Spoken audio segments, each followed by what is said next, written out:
Assalamualaikum warahmatullahi wabarakatuh. Halo untuk semua sahabat Cah Abu dimanapun kalian berada. Terima kasih sudah meluangkan waktu mampir ke channel ini. Sebelum kita mulai kisah Abu Nawas yang lucu, cerdas, dan penuh makna, saya ingin mengajak kalian melakukan satu hal sederhana, tapi insya Allah penuh keberkahan. Tenang saja, ini bukan ajakan untuk subscribe. Tapi jika cerita ini berkesan, saya akan sangat bersyukur kalau kalian mau menuliskan Waalaikumsalam di kolom komentar bagi teman-teman muslim, atau menjawab salam sesuai kepercayaan dan keyakinan kalian masing-masing. Karena menjawab salam adalah doa. Dan saat kita saling menjawab salam di kolom komentar, sejatinya kita sedang saling mendoakan dalam kebaikan. Itu jauh lebih bernilai daripada sekadar menekan tombol subscribe. Baiklah, mari kita mulai ceritanya. Selamat menyimak dan semoga membawa senyum serta hikmah untuk kita semua. Pasar Baghdad pagi itu lebih ramai dari biasanya. Pedagang berteriak menawarkan dagangannya. Anak-anak berlarian sambil tertawa dan aroma rempah-rempah menyatu dengan hiruk-pikuk para pembeli. Di tengah keramaian, duduklah Abu Nawas di bawah pohon kurma besar dengan wajah santai dan senyum yang selalu mengisyaratkan ada rencana licik di kepalanya. Tiba-tiba, seorang pedagang tua mendekat dengan langkah tergesa-gesa, membawa sebuah kotak kecil berwarna merah menyala. Wajahnya terlihat gelisah dan sedikit panik. "Abu Nawas!" serunya sambil hampir terengah-engah. "Aku butuh bantuanmu, sekarang juga." Abu Nawas menoleh, menyipitkan matanya, lalu tertawa kecil. "Wah, kalau kau sudah datang dengan panik seperti ini, pasti ada masalah besar yang harus segera diselesaikan.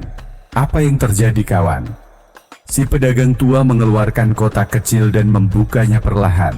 Di dalamnya terdapat permen kecil berwarna-warni yang berkilauan seperti mutiara kecil. "Ini permen ajaib," katanya dengan suara penuh harap. Katanya kalau orang makan permen ini, mereka akan lupa semua masalahnya. "Aku membelinya dari seorang dukun, tapi anehnya tidak ada yang mau membeli. Semua malah tertawa dan menganggap ini omong kosong." Abu Nawas memandang permen itu dengan tajam, lalu tersenyum lebar. "Permen yang bisa menghilangkan masalah? Menarik. Tapi kau harus tahu, kalau kau hanya menjualnya tanpa trik, orang memang bakal tertawa. Mereka suka yang aneh-aneh, tapi tak mudah percaya." Si pedagang mengangguk putus asa. "Aku sudah coba menjualnya di pasar ini, tapi orang-orang cuma bilang, permen bisa hilangkan masalah. Kalau begitu aku mau permen yang buat aku jadi kaya mendadak." Abu Nawas tertawa terbahak-bahak. "Itulah masalahnya, teman. Orang-orang itu punya masalah besar, tapi mereka juga punya masalah lebih besar. Mereka tidak percaya kalau masalah bisa hilang hanya dengan permen. Tapi aku punya ide." Mata si pedagang bersinar penuh harapan. "Apa itu? Katakan, Abu Nawas, aku siap melakukan apapun." Abu Nawas bangkit, mengibas-ngibas jubahnya, lalu berkata dengan penuh semangat, "Kita buat pertunjukan. Kita pilih beberapa orang di pasar ini yang punya masalah. Suruh mereka makan permen ini di depan orang banyak. Kalau mereka bisa tunjukkan kalau mereka lupa masalah sesaat, semua orang akan penasaran dan berlomba-lomba beli permen ini." Si pedagang tertawa senang. "Itu ide bagus. Tapi bagaimana kita bisa membuat mereka mau ikut dalam pertunjukan?" Abu Nawas mengedipkan mata. "Itu bagian dari trik Abu Nawas yang terkenal. Tinggal lihat dan ikuti aku." Dengan langkah penuh percaya diri, Abu Nawas mulai berjalan ke tengah pasar sambil membawa kotak permen itu. Suara bicaranya yang lantang dan penuh gaya mulai menarik perhatian orang-orang yang berlalu lalang. "Dengarlah, dengarlah. Permen ajaib yang bisa menghilangkan semua masalah hanya dalam sekali gigitan. Siapa yang mau mencobanya? Gratis." Orang-orang mulai berhenti dan melirik dengan penuh penasaran. Beberapa saling berbisik, ada yang tertawa kecil dan yang lain hanya melirik skeptis. Di sisi lain, si pengemis tua yang selalu duduk di pojok pasar mengangkat kepalanya mendengar tawaran itu. Ia tampak lapar dan lelah. Abu Nawas pun mengajak pengemis itu maju ke depan. "Kau kawan tua, coba makan satu permen ini. Lihat apakah permen ini benar-benar ajaib," tantang Abu Nawas. Pengemis itu menggaruk-garuk kepala dan akhirnya mengangguk sambil mengambil satu permen dari kotak itu. Ia mengunyah perlahan dan wajahnya berubah dari kusut menjadi tersenyum lebar. Aku lupa kalau aku lapar dan dingin tadi malam, katanya sambil tertawa. Kerumunan pun tertawa terbahak-bahak dan dari situ pertunjukan permen ajaib Abu Nawas dimulai. Abu Nawas memandang wajah pengemis yang kini berseri-seri dan berkata, "Lihat, itu baru namanya efek permen ajaib. Sekarang mari kita cari sukarelawan berikutnya." Seorang pedagang sayur yang sedang gelisah memegangi dagangannya tampak tertarik. "Aku juga mau coba. Hutang menumpuk, dagangan sepi. Mungkin permen ini bisa bikin aku lupa semua itu," katanya. Abu Nawas memberikan satu permen dengan senyum lebar. Pedagang itu mengunyah, lalu tiba-tiba tertawa terbahak-bahak sambil berjingkrak-jingkrak. "Aku lupa kalau aku harus bayar utang. Aku bebas." Orang-orang semakin tertarik. Suasana di pasar berubah menjadi riuh dengan gelak tawa dan bisik-bisik penasaran. Tak lama kemudian seorang tentara yang sedang berpatroli melirik dan berkata, "Aku juga mau. Kantor penuh masalah, atasan suka marah-marah." Abu Nawas tanpa ragu menyerahkan permen ke tentara itu. Sang tentara menggigitnya dengan penuh semangat. Setelah beberapa saat, dia mengangkat tangan dan berteriak, "Aku lupa kalau aku harus jaga malam, bebas tugas malam ini." Kerumunan makin ramai, banyak yang tertawa, dan ada yang mulai membeli permen dengan penuh antusias. Abu Nawas dan pedagang tua saling pandang sambil tersenyum puas. Namun, Abu Nawas tak lupa memberi peringatan pelan kepada pedagang. "Ingat, ini cuma trik kecil, tapi kadang membuat orang tertawa dan lupa masalah itu jauh lebih berharga daripada permen ini sendiri." Pedagang tua mengangguk sambil terkekeh. "Abu Nawas, kamu memang paling cerdik di Baghdad." Matahari mulai condong ke barat, tapi pasar masih riuh dengan cerita dan tawa dari permen ajaib itu. Abu Nawas duduk kembali di bawah pohon kurma, menghela napas lega sambil menatap kotak permen yang kini hampir habis. "Kadang, untuk menghadapi hidup, yang kita butuhkan cuma sedikit lupa dan banyak tawa," gumam Abu Nawas. Keesokan harinya, suasana istana Baghdad terasa lebih ramai dari biasanya. Raja Harun al-Rasyid sedang duduk di singgasananya, memandangi para penasihat yang membacakan laporan-laporan rutin. Namun, pikirannya tampak melayang. "Apakah kalian mendengar kabar tentang permen ajaib di pasar?" tanyanya tiba-tiba. Para menteri saling pandang. Seorang pejabat muda menjawab pelan, "Hamba dengar, Paduka." Katanya, Abu Nawas dan seorang pedagang menjual permen yang bisa membuat orang lupa masalah mereka. Raja memicingkan mata. "Lupa masalah hanya dengan makan permen? Ini terdengar konyol, atau mungkin jenius. Aku harus tahu sendiri." Tanpa banyak bicara, sang raja berdiri dan memerintahkan pengawalnya menyiapkan kuda. "Aku akan menyamar. Kita ke pasar sekarang." Beberapa saat kemudian, Raja Harun al-Rasyid sudah berada di pasar dengan jubah sederhana, ditemani dua pengawal setia yang juga menyamar sebagai rakyat biasa. Mereka melihat kerumunan besar di sekitar pohon kurma tempat Abu Nawas biasa duduk. Abu Nawas sedang sibuk melayani pembeli. Suasana riuh dengan tawa para warga yang mencoba permen penghilang masalah dan pura-pura lupa segalanya, termasuk istri, utang, dan kewajiban bekerja. Raja mendekat pelan. "Tuan, boleh aku mencoba permen ajaib itu?" Abu Nawas menoleh. Matanya langsung menangkap tatapan tajam yang tak asing. Dia menyadari siapa yang menyamar di hadapannya, tapi pura-pura tidak tahu. Dengan gaya dramatis, ia menjawab, "Tentu saja Tuan, tapi hati-hati. Permen ini bukan sembarang permen. Kalau Anda memakannya, Anda mungkin akan lupa bahwa Anda pernah punya istri yang galak." Kerumunan tertawa. Raja tertawa kecil dan mengambil satu permen, lalu memasukkannya ke mulut. Beberapa detik berlalu. Tiba-tiba Raja mengangkat tangan tinggi-tinggi dan berteriak, "Siapa aku? Di mana ini? Aku lupa semuanya." Orang-orang tertawa bergemuruh. Raja memainkan perannya dengan hebat, sampai Abu Nawas nyaris lupa bahwa orang yang sedang pura-pura hilang ingatan itu adalah sang penguasa Baghdad sendiri. Lalu Raja berpura-pura menyelinap ke arah penjual ayam goreng, mencuri satu potong dan kabur sambil berteriak, "Aku lupa siapa diriku, jadi aku bukan pencuri." Warga tertawa makin keras. Abu Nawas hanya bisa tertunduk sambil terkekeh. Wah, permen ini makin hari makin berbahaya. Bahkan bisa bikin orang mulia lupa moral.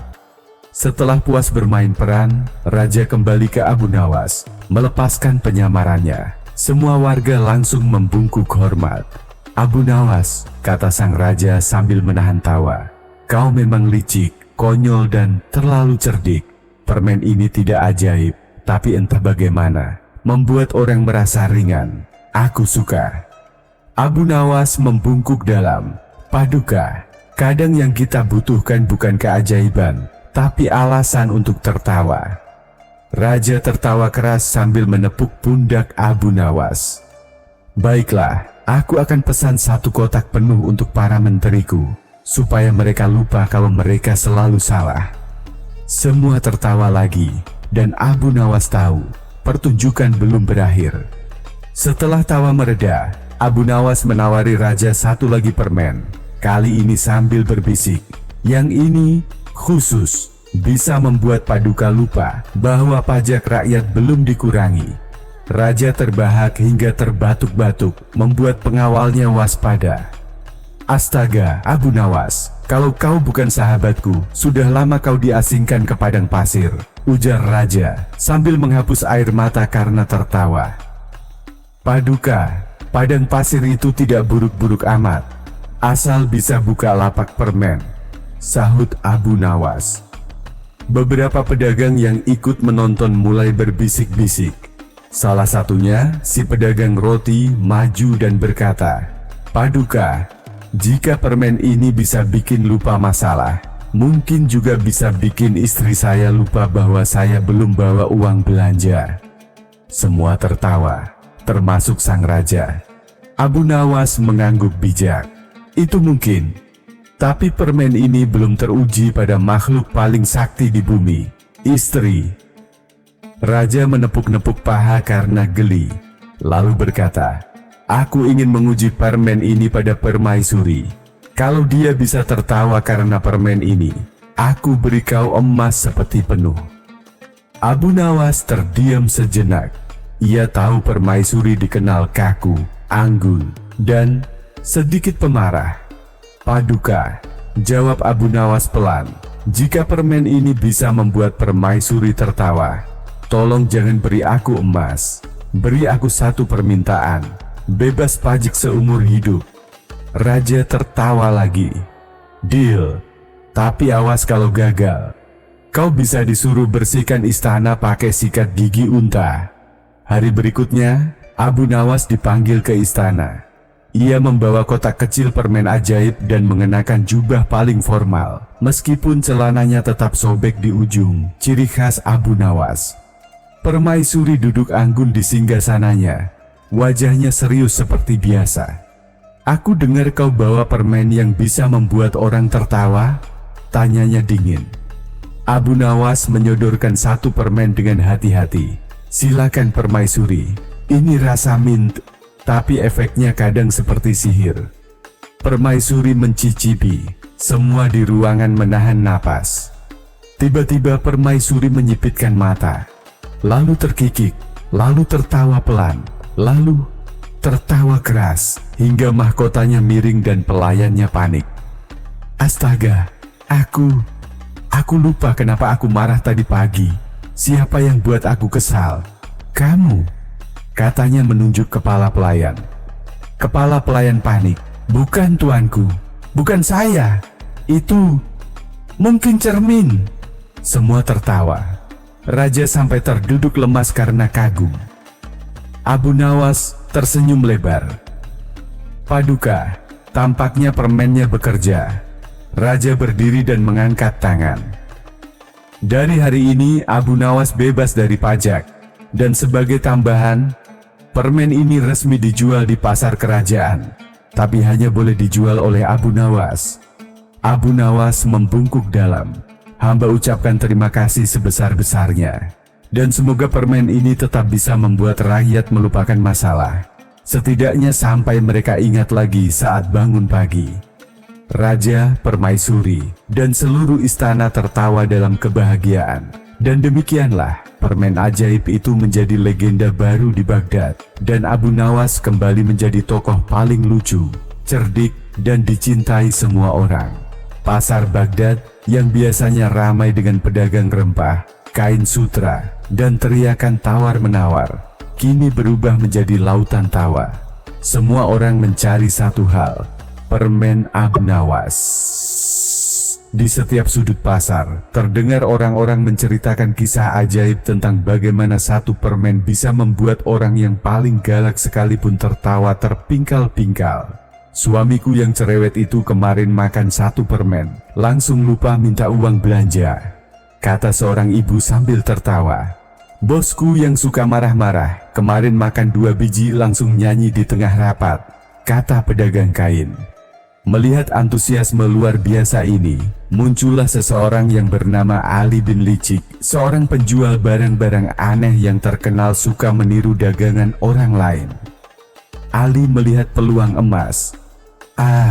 Kalau Abu Nawas bisa jual permen, aku juga bisa. Permen buat ketawa, mudah, katanya sambil mencampur gula batu, air mawar, dan entah kenapa, sedikit bubuk cabai.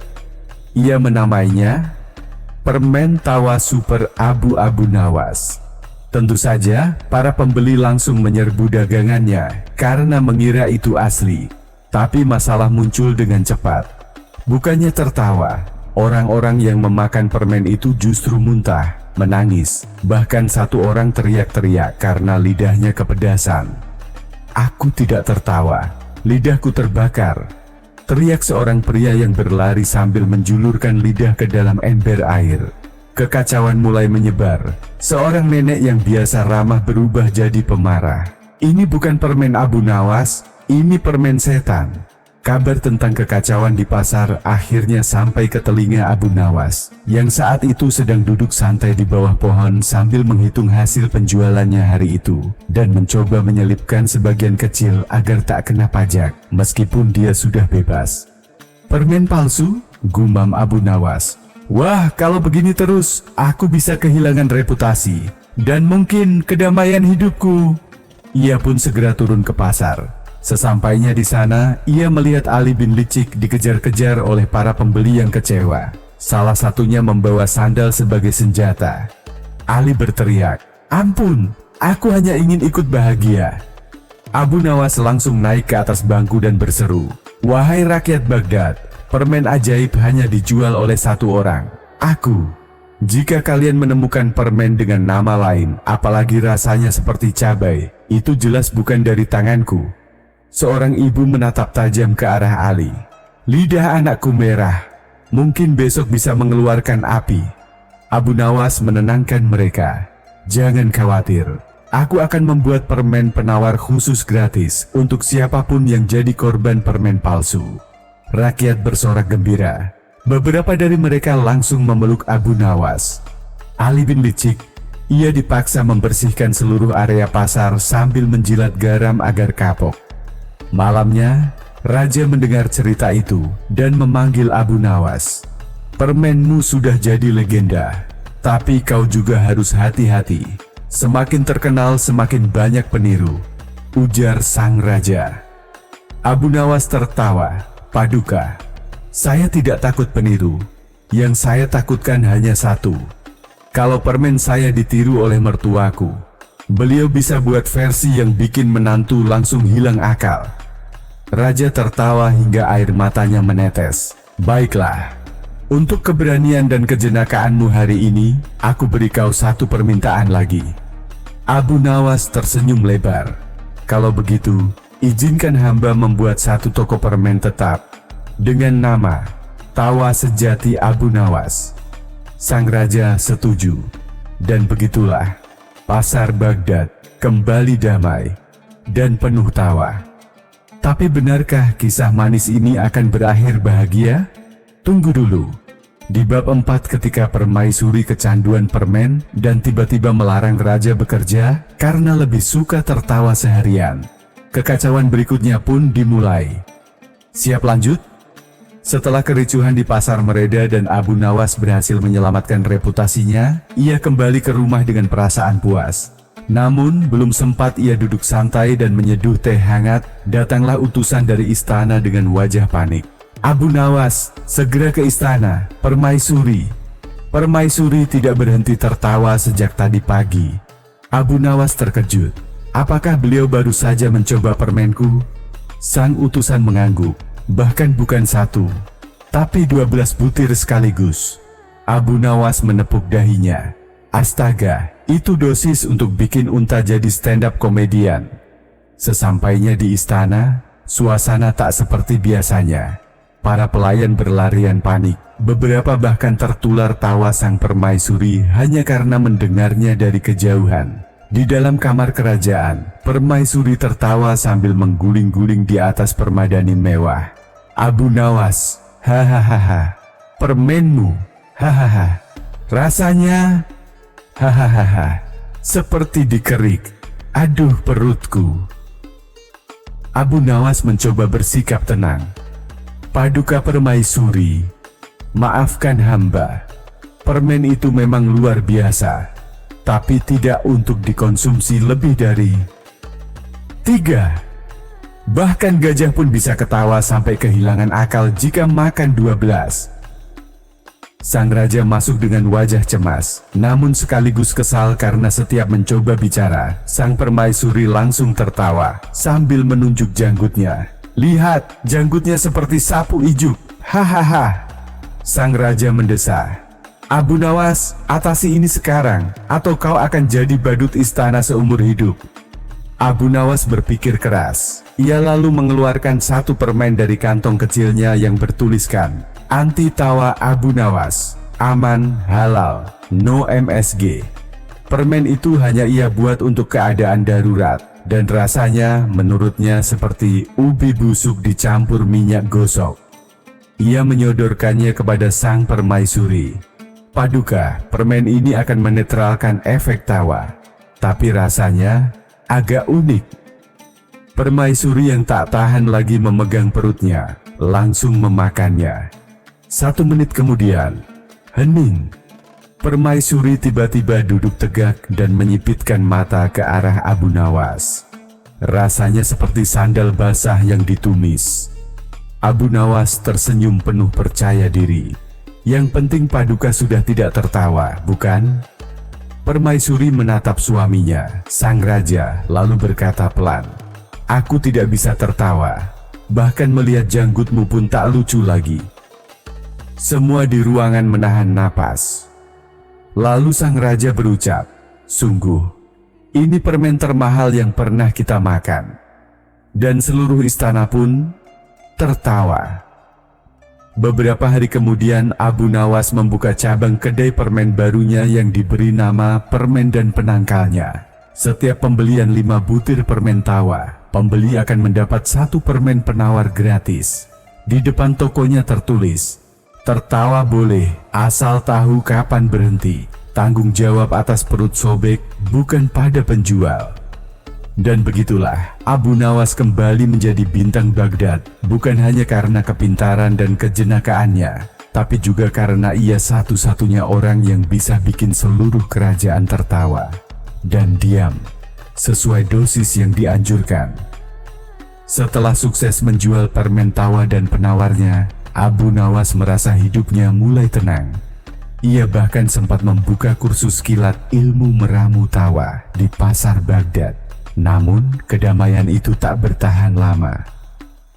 Suatu pagi, seorang pemuda berpakaian lusuh dan wajah muram datang ke tokonya sambil menyeret-nyeret sandal. Abu Nawas, aku dengar kau bisa menyembuhkan orang dari segala kesusahan hati. Keluh si pemuda sambil meletakkan sekantong kurma busuk di atas meja. Itu mahar buat konsultasi? Tanya Abu Nawas sambil menyingkirkan kantong kurma ke arah seekor kucing. Bukan, itu kenangan dari mantanku. Abu Nawas mengangkat alis. ini pasti kasus patah hati. Pemuda itu mengangguk dengan air mata berlinang. Dia mencampakkanku demi pedagang domba. Katanya, dia butuh lelaki yang bisa menjamin masa depan dan makan sate kapan saja. Abu Nawas mengelus jenggotnya, lalu berdiri dengan gagah. Tenanglah anak muda, kau datang ke orang yang tepat. Aku akan meracik permen penyembuh patah hati. Abu Nawas masuk ke dapur rahasianya. Ia mengaduk, membakar, menggiling, dan meniup adonan dengan cara yang tak dimengerti siapapun. Ia mencampurkan bahan-bahan ajaib, serpihan puisi patah hati, air mata mantan yang disuling dari drama pasar, dan setitik esensi daun pelupa. Setelah 2 hari, jadilah permen Move On, rasa durian campur cabai. Saat ia sodorkan kepada si pemuda ragu. Warna permen ini seperti sepatu kuda gosong. Justru itulah kekuatannya, seru Abu Nawas penuh semangat. Makin buruk penampilan, makin kuat efeknya. Dengan penuh percaya diri, si pemuda memakan permen itu. Beberapa detik kemudian, wajahnya mulai berkedut, mata membelalak, telinganya bergerak-gerak seperti kelinci guguk. Gawat, gawat, aku merasa ingin menari, teriaknya. Dan benar saja, pemuda itu bangkit, membuka jubahnya, lalu menari-nari seperti burung merak tersengat listrik di tengah jalan. Orang-orang yang lewat terkejut, tapi tak lama kemudian ikut tertawa melihat tarian patah hati itu. Pemuda itu lalu berteriak, "Aku bebas, aku tidak cinta lagi. Aku malah ingin menikah dengan siapa saja yang bisa memasak lebih enak dari mantanku." Abu Nawas tersenyum puas. Efeknya sempurna. Dia lupa mantannya dan kini hanya ingat rasa lapar. Namun, kabar keberhasilan permen Move On ini sampai ke istana. Suatu sore, sang raja memanggil Abu Nawas. "Abu Nawas, permaisuri sedang murung karena burung kesayangannya, si Jalak Syakira, kabur dari sangkar. Ia sedih sekali. Bisakah kau membuat permen penyembuh rindu?" Abu Nawas menelan ludah. "Tentu Paduka. Tapi permen ini perlu bahan langka, air mata kucing betina yang sedang ditinggal pergi." Sang raja langsung memanggil pasukan istana. "Cari kucing yang ditinggal jantan-jantannya. Cepat!" Setelah malam-malam berburu air mata kucing yang penuh dengan kegaduhan dan cakaran, Abu Nawas akhirnya berhasil membuat permen penghapus rindu rasa cengkeh campur asin. Ia memberikannya kepada permaisuri. 3 menit kemudian, permaisuri mengedip-ngedip sambil berkata, "Burung? Burung siapa? Aku malah ingin pelihara kambing." Lalu ia tertawa terpingkal-pingkal dan mulai mengejar pelayan dengan ember sambil bernyanyi.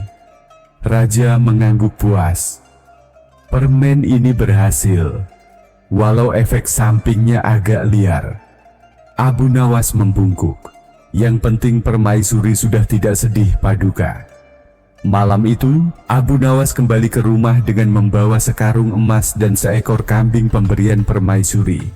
Ia menulis papan baru untuk tokonya. "Permen ajaib Abu Nawas." Tertawa.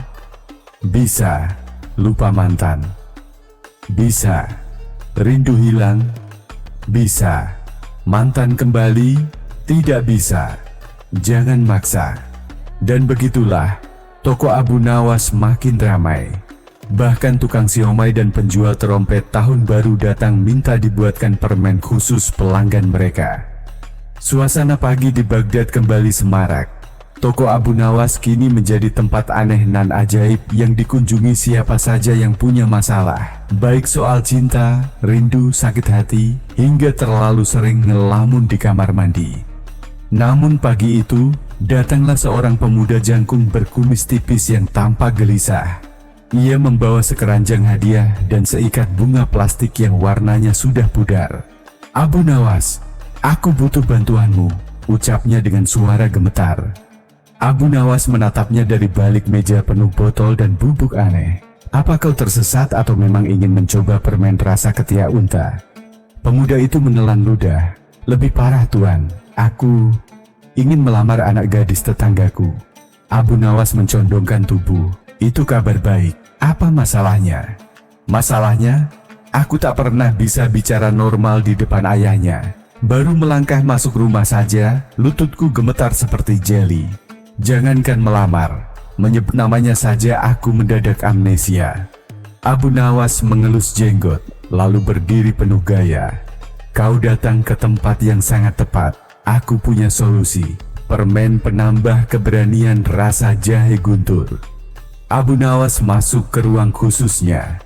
Kali ini dia membuat permen dengan campuran jahe bakar dari pasar malam, teriakan harimau mini, rekaman dari penjual mainan, serbuk arang dari kuali istri tetangga yang pernah terbakar karena goreng kerupuk, dan setitik keberanian yang diambil dari mimpi seorang kuli bangunan yang pernah berani melirik putri raja lalu dihukum menyapu lantai istana.